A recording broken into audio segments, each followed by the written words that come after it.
Dear students, good morning. आज दिनांक 21 अक्टूबर 2020 worksheet number 8 आपको मिली है। चलिए इसे डिस्कस करते हैं। आज का जो टॉपिक आपका सूक्ष्मजीव चैप्टर से ही है।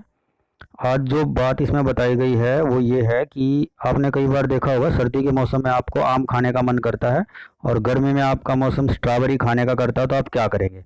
तो सीधी सी बात है, आप उससे संबंधित कोई अन्य पदार्थ खाओगे। जैसे आपने आम का जूस पी लिया क्योंकि वो पूरे साल भर आपको उपलब्ध है, जैसे मैंगो फ्रूटी आपने नाम सुना है।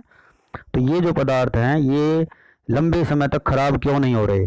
फ्रूटी के अंदर भी आम का ही जूस है, या आम का आपने अचार प्रयोग किया होगा। आम के अचार को आपने देखा, वो काफ़ी लंबे समय तक हम उसको खाते हैं तो खराब नहीं होता। तो खराब क्यों नहीं होता?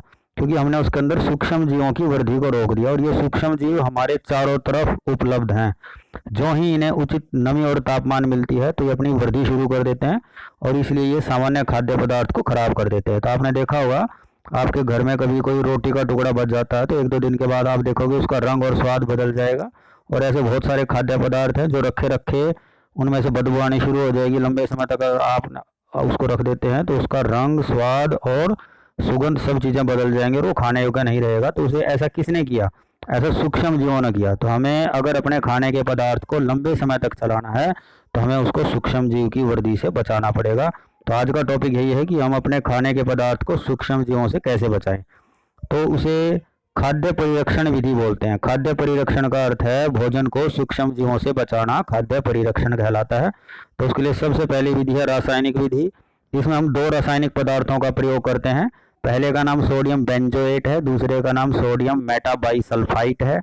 ये जो दो केमिकल्स हैं, ये अगर हमने खाने के पदार्थ में मिला दिए तो वो खाना लंबे समय तक खराब नहीं होगा। जैसे उदाहरण है मैंगो फ्रूटी।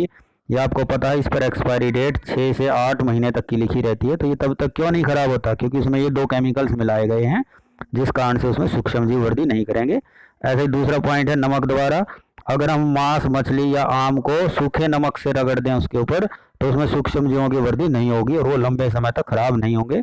ऐसे ही चीनी का उदाहरण है।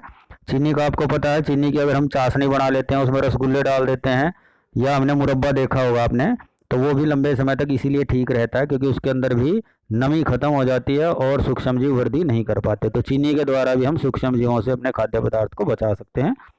अगला पॉइंट है तेल और सिरके का प्रयोग। आपके घर में सबके अचार देखा है आपने।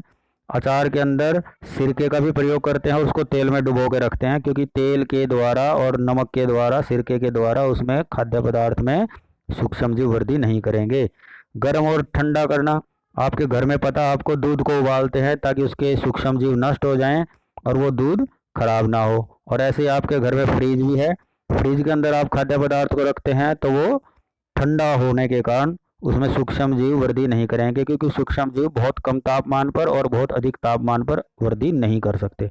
इसलिए हम दूध को उबाल कर सुरक्षित रखते हैं और कुछ खाद्य पदार्थों को फ्रीज में रख के सुरक्षित रखते हैं। और एक वेरी इंपॉर्टेंट एक टॉपिक है पाश्चुरीकरण। ये परीक्षा में भी आता है आपका। अगर हम दूध को 70 डिग्री पर गर्म करके लगभग 15 से 30 सेकंड तक हमने उसको गर्म करना 70 डिग्री पर, फिर उसको एकदम से ठंडा कर देंगे। ऐसा करने से वह दूध लंबे समय तक खराब नहीं होगा और उसे फिर थैलियों में भर के पाश्चुरीकृत दूध के नाम से मार्केट में बेचा जाता है। आप जो दूध की थैली देखते हो वो पाश्चुरीकृत दूध है। इस विधि की खोज सबसे पहले लुई पाश्चर नाम के वैज्ञानिक ने की थी। और ऐसे दूध को जो थैली में आता है, पाश्चुरीकृत है, हम उसे बिना उबाले भी इस्तेमाल कर सकते हैं क्योंकि उसमें सूक्ष्मजीव नहीं है। तो इस विधि का नाम था पाश्चुरीकरण। और लास्ट टॉपिक है आपका भंडारण और पैकिंग।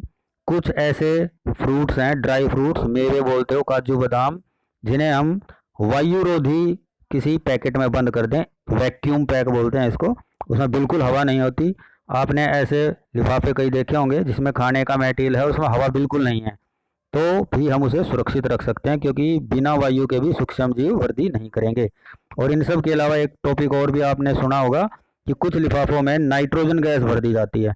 नाइट्रोजन गैस के कारण भी उसमें सूक्ष्म जीव वृद्धि नहीं करते। ऐसा आपने अपने चारों तरफ कुरकुरे का पैकेट देखा होगा, उसमें कुरकुरे बहुत कम निकलते हैं लेकिन उसमें नाइट्रोजन गैस भरी रहती है, इसलिए वो बहुत बड़ा फूला हुआ हमें मिलता है मार्केट में, ताकि उसमें सूक्ष्म जीव वृद्धि ना करें। तो आज का टॉपिक इतना ही था। अब आप प्रैक्टिस करो इन क्वेश्चंस की। वेरी इजी क्वेश्चंस हैं। पहला क्वेश्चन है किन्हीं दो रासायनिक परिरक्षणों के नाम बताइए। तो दो परिरक्षणों के नाम, number 1 sodium benzoate, number 2 sodium metabisulphite. ये आपका पहला क्वेश्चन था। दूसरा है खाद्य परिरक्षण के कोई 4 तरीके लिखिए। तो 4 तरीके आपने पूरे जो मैंने अभी डिटेल में बताए हैं, ये चारों तरीके आपने यहाँ से 5-6 जितने हैं सारे आपने लिख के वर्णन करने हैं। इसके बाद नंबर 3 क्वेश्चन है, अचार में अधिक तेल व नमक क्यों डाला जाता है? क्योंकि तेल व नमक डालने पर उसमें सूक्ष्म जीव की वृद्धि रुक जाती है और वह अचार लंबे समय तक खराब नहीं होगा। इसके बाद आपका क्वेश्चन नंबर 4 है, आम से बनने वाली किन्हीं 4 चीज़ों के नाम बताओ जिनका हम परिरक्षण कर सकते हैं। तो आम से बनने वाला पहला जो आपका है वो है अचार।